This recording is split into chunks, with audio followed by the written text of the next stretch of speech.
Welcome to part 2 of our video in understanding test failure modes. In this part of the video, I'll be showing you how an electrical safety test analyzer detects high and low limits.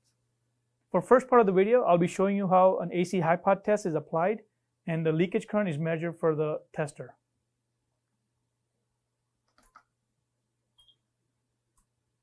This tester applied 1240 volts and the leakage current measured was below 5 milliamps. This is considered a pass.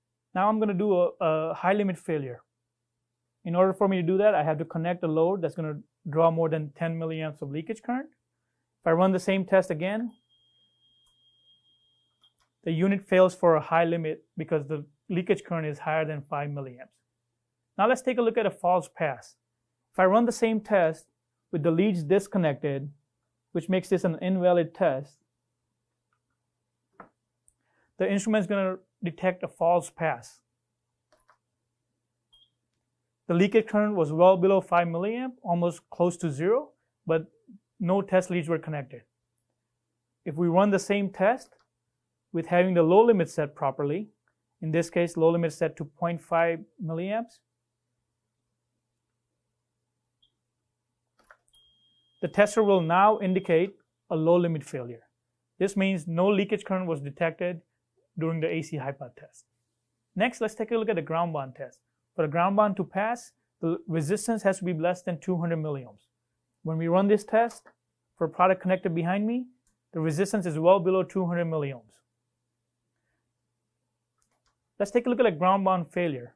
In the event that the resistance were higher than 200 milliohms, the instrument will indicate a high limit failure. In this case, high limit is detected and indicated by the instrument. Next, let's take a look at a false pass or a malfunctioning equipment. If in an event that instrument was shorted together internally, or if the wires were shorted externally, the instrument will read a really low resistance value. For example, it's reading almost 0 milliohms of resistance. If we ran the same test, having the low limit set properly, in this case, low limit is set to a value of 25 milliohms, this test will indicate a low limit fail. This indicates there's something wrong with the equipment or the connections. Now let's take a look at insulation resistance measurements. For this test, I have set up a 500 volt test.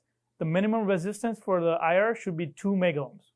When I run this test, the instrument is going to measure resistance well above 2 megohms. Next, we're going to show you a high limit failure. I'm going to connect the load that creates resistance less than 2 megohms. In this case, when I run the test,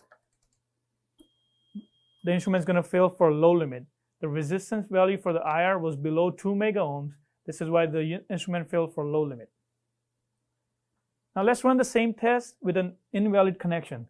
If the test leads were not connected properly, the instrument will read a really high value, in this case a false pass. If you run the same test with the proper high limit in place, in this case I have the high limit set to 20,000 megohms, the instrument would fail for what's known as a high limit. Again, you're catching the false passes. Now let's take a look at leakage current test. For this test, the high limit is set to 500 microamps.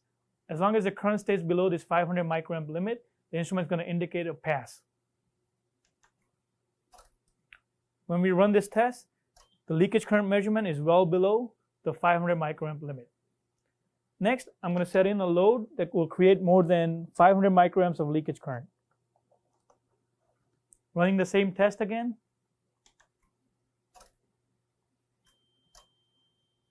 indicates a leak high.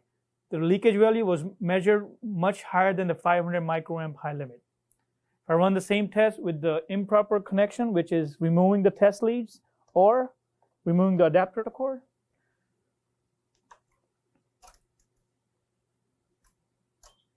this creates a false pass. We have leakage current which is almost close to zero due to improper cabling. If the same test is ran with a low limit set, in this case low limit set to 20 microamps,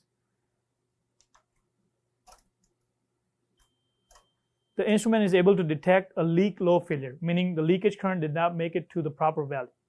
Thank you for watching this short video. Please stay tuned for additional educational videos on electrical safety testing topics.